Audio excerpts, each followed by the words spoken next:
Përmbledhja e ngjarjeve kryesore të ditës në Radio 7. Rreth 74 milion euro janë caktuar nga qeveria e Maqedonisë së Veriut për ndërtimin e spitalit në Tetov. Premtimi vjen nga ministri i Shëndetësisë Sasho Klekovski gjatë një vizite në spitalin klinik në prani të kryetarit të komunës Bilal Kasami dhe një delegacioni të Bankës Botërore. Vlera e parashikuar e investimit është 4.65 miliardë denar ose rreth 74 milion euro, ndërsa modeli përfunduar i financimit do të përcaktohet pas përgatitjes së analizave të nevojshme dhe zbatimit të procedurave të parapara. Krahas investimeve që do të bëhen për rritjen e kapaciteteve të spitalit klinik të Tetovës, të investohet edhe në një parking apo në një objekt në parking në kate, sigurisht që në kuadër të projekteve që ka Komuna e Tetovës për zgjerimin e kapaciteteve të parkingut, do të nisë përgatitja edhe për projektin e një garazhi në kate në kuadër të spitalit klinik në Tetovë. Projekti parashikon rindërtimin dhe modernizimin e bllokut kirurgjik dhe atë internistik, ndërtimin e një pavioni të ri për veprimtari mjekësore, një objekt të veçantë për ginekologji, obstetrik dhe neonatologji, furnizimin me pajisje moderne mjekësore dhe sistemet e teknologjisë së informacionit, largimin e objekteve të amortizuara si dhe rregullimin e plot të kompleksit spitalor. Vijon të jetë i papërdorshëm uji i pishëm në Gostivar. Kryeministri Istria Mickovski sqaroi se në këto momente uji është vetëm për përdorim teknik dhe si i tillë do të mbetet edhe për një kohë të pacaktuar. Mickovski tha se në ujë nuk ka baktere koliforme, por janë paraqitur baktere të tjera si pasojë e hiperklorimit. Pres që dhe kjo sfidë të kalohet dhe më pas uji të jetë i pishëm për gatim, deklaroi Istria Mickovski. Në Maqedoninë e Veriut vijon zbatimi i masave që ofrojnë mbështetje të drejtë për drejtë financiare për qytetarët dhe nxisin investimet në sisteme ngroje më ekonomike, më efikase dhe më të pastra. Ministria e Energjetikës, Minierave dhe Lëndëve Minerale ka hapur thirrjen publike për ndarjen e subvencioneve për kyçjen në rrjetin e gazit natyror dhe për blerjen e kaldajës me gaz përmes së cilës ambiserit duhet të marrin mbështetje financiare deri në 30.000 denar, përkatësisht deri në 70% të shpenzimeve të realizuara. Ministria rikujton se afati për dorëzimin e kërkesave është 31 tetori 2026, ndërsa të gjithë qytetarët e interesuar që i plotësojnë kushtet kanë kohë të mjaftueshme për ta shfrytzuar këtë mundësi. Maqedonia shënon rritjen më të madhe të trafikut ajror dhe turizmit në Europë dhe Azinë Qendrore, vlerëson zëvendës kryeministri dhe ministri i transportit Aleksandar Nikolovski. Sipas tij, Maqedonia pavarësisht sfidave globale ka arritur rezultate rekord në aviacion dhe turizëm, rezultate që janë vlerësuar dhe në analizën e Bankës Botërore. Nikolovski tha se me një rritje vjetore prej 40% të ardhjeve të pasagerëve, Maqedonia është veçuar si vendi më i suksesshëm në Europë dhe Azinë Qendrore në këtë fushë. Rajoni. Prokuroria Speciale e Kosovës paraqet në gjykatën themelore në Prishtinë caktimin e masës së paraburgimit ndaj 2 personave të ndaluar të martën në Zubin Potok, të dyshuar për vepër penale, krime e lufte kundër popullsisë civile. Zëdhënësia e Prokurorisë Speciale, Arbnora Aluta, ka bërë të ditur se personat me inicialet MJ dhe MB dyshohen në lidhje me rastin e varrezave masive. Sipas prokurorisë, në këtë lokacion janë gjetur mbetje mortore që dyshohet se u përkasin 23 intelektualëve nga Mitrovica, të cilët janë ekzekutuar nga forcat serbe gjatë luftës në Kosovë në vitin 1999. Dyshimi i parë i institucioneve pas gjetjes së mbetjeve mortore në fshatin Kalludur të Zubin Potokët është se ato mund të përkasin grupit të intelektualëve të Mitrovicës, të cilët ishin rrëmbyer dhe zhdukur më 19 prill të vitit 1999. Komenti vjen nga kryeministri në detyrë Albin Kurti. Dyshimi yni menjëhershëm kur kemi marrë vesh se janë gjetur mbetje mortore, natyrisht ka qenë se bëhet fjalë për grupin e intelektualëve 23 sosh, të cilët u rrëmbyen dhe u zhdukën dhunshëm me 19 prill të vitit 1999, pra grupi intelektualëve në Mitrovicë. Sipas tij, zona ku janë gjetur eshtrat ka qenë e pashqyrtuar më herët. Bëhet fjalë për një territor të paprekur prej gërmimeve. Thirrja e Albin Kurtit për bashkësi ndërkombëtare është të hapin arkivat e Brigadës së Motorizuar 37 të Ushtrisë Jugosllave në mënyrë që të kemi informacione për zbardhjen e fatit të zhdukurve me dhunë. Mosbatimi nga Serbia i deklaratës së Brukselit për të zhdukurit me dhunë e dakorduar me 2 maj 2023, përkatësisht refuzimi për të hapur arkivat e ushtrisë, është dëshmi se shteti fqinj vazhdon të ikë përgjegjësisë për krimet e kryera në vendin tonë gjatë luftës së fundit.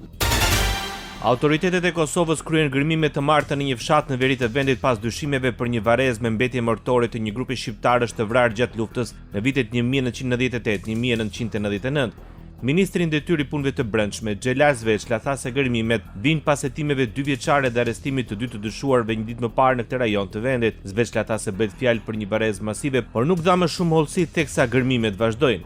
Ka edhe dyshime të bazuara për cilin grup të shqiptarëve të ekzekutuar bëhet fjalë, por më lejoni që gjitha këtu përgjigje t'ja lëm kohës, e cila do t'jetë maksimalisht e shkurtër brenda kërkesave shkencore dhe ligjore. Më herët prokuroria tha në njoftim se 2 burra të arrestuar të hënë në rajonin Mitrovicës për krime lufte dyshohen pikërisht për këtë rast. Aleanca për Ardhmërinë e Kosovës nuk të riqet nga kërkesat e saj për një përfshirje të mundshme në qeveri me vetvendosjen. Deputeti zgjedhur i Aleancës Besnik Tahiri për ekonomia online sqaroi edhe një herë se nuk do të ulet në tavolinë pa u adresuar 6 kërkesat programore, duke theksuar se ato nuk kanë të bëjnë me ndarjen e pushtetit, por me politika shtetërore. Procesi i konstituimit të institucioneve të Kosovës kërkon seriozitet, kërkon përgjegjësi dhe kërkon demokraci. Dhe në këto 3 pika, ajo që Aleanca ka bo, është shumë e thjeshtë.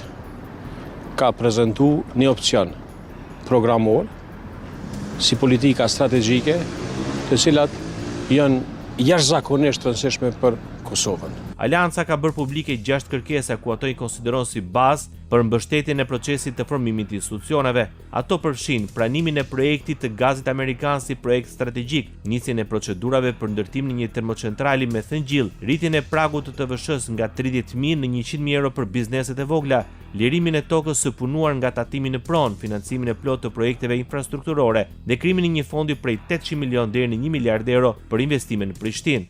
Radio 7, zëri pozitiv i qytetit. Arrestohet në Francë duke pilotuar një avion privat i shumë kërkuar nga Spak Ermal Beqiraj, i akuzuar për aferën e dyshuar të Akshit. Beqiraj u arrestua në qytetin Amiens në Francë në kuadër të bashkëpunimit ndërmjet Interpol Tiranës dhe Interpol Lyon. Sipas njoftimit gjykata e posaçme shkallës së parë për korrupsion dhe krim të organizuar ndaj këtij shtetasi ka caktuar masën e sigurimit personal, arrest me burg për veprën penale, heqje e palishme e lirisë, konkurrencë e palishme nëpërmjet dhunëse, kryer në formën e veçantë të bashkëpunimit në kuadër të grupit të strukturuar kriminal, shkelja e barazisë së pjesëmarrësve në tender apo ankande publike, grupi strukturuar kriminal, kryerja e veprave penale nga organizata kriminale, si dhe pastrimi i produkteve të veprës penale.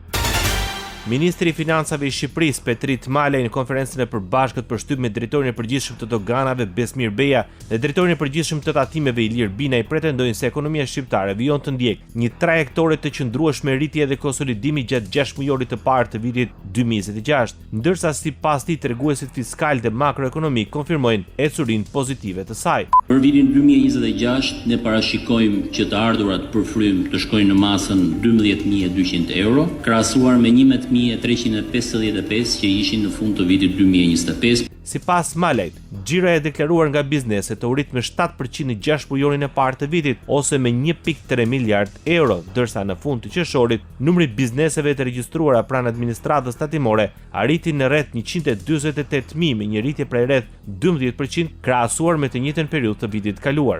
Për gjatë vitit 2025-2026 kemi mbledhur në total 1.2 miliard euro më shumë se sa viti 2025.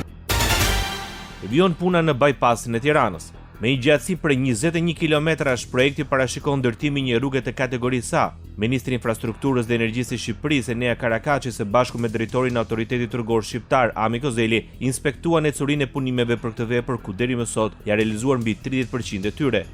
Ky 8 kilometër që është i rëndësishëm pasi sigurisht bën edhe ndërlidhjen me autostradën Kashar-Leke, të cilën tashmë dokumentat ligjore janë përmbyllur dhe ka ngelur vetëm projekti i zbatimit për të miratuar nga Autoriteti Rrugor Shqiptar dhe ne krijojmë hapësirën tani për të filluar dhe punimet me këtë autostradë shumë të rëndësishme, pjesë e korridorit Adriatiko janë. Ndërkohë, për sa i përket procedurës tjetër, po është të rëndësishme që ndërlidh bypassin me Tiranë-Durrës dhe Tiranë-Elbasan. Autoriteti Rrugor Shqiptar ka bërë tani së fundi procedurën e përkërimit për sa i përket bypassit aty te ajo Jemi në fazën përmbysese dokumentacione e trafikut brenda sheshit. Ministri Karakaçi vlerësoi bypassin e Tiranës si një projekt strategjik, pasi bën të mundur lidhjen mes autostradës Milot-Tuman-Kashar me vazhdimin e autostradës Kashar-Lekaj si pjesë e korridorit Adriatiko-Jonian, si dhe lidhjen e autostradës Durrës-Tiranë me autostradën Tiranë-Elbasan, pjesë e korridorit të 8, duke anashkaluar qytetin e Tiranës. Opozita i drejtohet gjykatës kushtetuese për të kundërshtuar miratimin e marrëveshjes SUAS me Shtetet e Bashkuara të Amerikës. Kryetari i grupit parlamentar të Partisë Demokratike sqaron se opozita nuk kundërshton marrëveshjen në vetvete, por mënyrën se si ajo miratua. Grupi parlamentar i Partisë Demokratike dhe opozita në tërësi e ka bërë të qartë se e mbështet në parim këtë marrëveshje sepse ajo i shërben interesit strategjik të Shqipërisë për të rritur investimet në mbrojtje, për të modernizuar forcat armatosura dhe për të përmbushur detyrimet që burojnë nga antarësimi i Shqipërisë në NATO. Sipas Gazmet Bardit, mazhoranca ka shkelur standardet kushtetuese dhe vendimet e fundit të gjykatës kushtetuese për procedurat parlamentare, duke miratuar marrëveshjen me procedurë të përshpejtuar dhe pa u dhënë deputetëve kohën e nevojshme për të njohur me dokumentacionin. Procedura e ndjekur nga shumica për miratimin e marrëveshjes së UAS 302 milion euro nëpërmjet Shqipërisë dhe Shtetet e Bashkuara të Amerikës për blerjen e pajisjeve ushtarake ishte në kundërshtim flagrant me kushtetutën. Paralajmërova gjithashtu se nëse mazhoranca do të këmbgulte në këtë rrugë, grupi parlamentar i Partisë Demokratike do t'ia nënshtronte atë kontrollit të gjykatës kushtetuese të Republikës Shqipërisë. Sipas Bardi, qeveria ka më shumë se një muaj kohë për ta sjellë marrëveshjen në kuvend, sipas procedurës së zakonshme, por zgjodhi ta paraqiste në ditën e fundit të punimeve parlamentare, duke krijuar artificialisht një situatë urgjence. Bota. Austriaku John Sedler, që përfaqëson Bashkimin Evropian në Maltazi, ka bërë thirrje përfaqësuesve të shumicës parlamentare në Podgoricë se do të ndërpritet çdo marrëdhënie nëse vazhdon fushata e çnjojjes së Kosovës nga kuvendet komunale. Paralajmërimi konfirmohet nga nismëtari i kësaj fushate, kryetari i Partisë Demokratike Popullore në Maltazi, Serbi Milan Knežević. Reagimi erdhi pas vendimit të marrë ndaj Kosovës në kuvendin komunal të Plevljes. Qytetarët e Rusisë dhe Kinës nuk do të mund të hyjnë më në Maltazi pa vizë duke filluar nga 1 nëntori 2026. Vendimi vjen pas miratimit nga qeveria malazeze të ndryshimeve në rregulloren për regjimin e vizave me qëllim harmonizimin e politikës së vizave me Bashkimin Evropian. Përveç Rusisë dhe Kinës, në këtë listë përfshihen dhe qytetarët e Bielorusisë, Arabisë Saudite dhe Turqisë, të cilët do të kenë nevojë për vizë për të hyrë në Maltazi. Nga Ministria e Punëve të Jashtme e këtij vendi bëjnë të ditur se ky hap përbën një nga kriteret përfundimtare për mbylljen e kapitullit të 24 në negociatave me Bashkimin Evropian, që lidhet me drejtsinë, lirinë dhe sigurinë. Presidenti i Shteteve të Bashkuara të Amerikës Donald Trump rikonfirmoi të japë Ukrainës licenca për prodhimin e raketave interceptuese Patriot. Vendimi u bë publik nga presidenti i Ukrainës Volodymyr Zelensky. Ky hap mund ta ndihmojë Kievin të rrisë prodhimin vendas të raketave të mbrojtjes ajrore, të cilat i konsideron jetike për të përballur me sulmet ruse. Sistemet Patriot janë aktualisht mbrojtja e vetme efektive e Ukrainës kundër raketave balistike ruse. Zelensky kishte paralajmëruar më herët se vendi po përballej me mungesë të raketave interceptuese, ndërsa fushata ushtarake amerikane kundër Iranit ka shtuar më tej presionin mbi rezervat globale të këtij armatimi.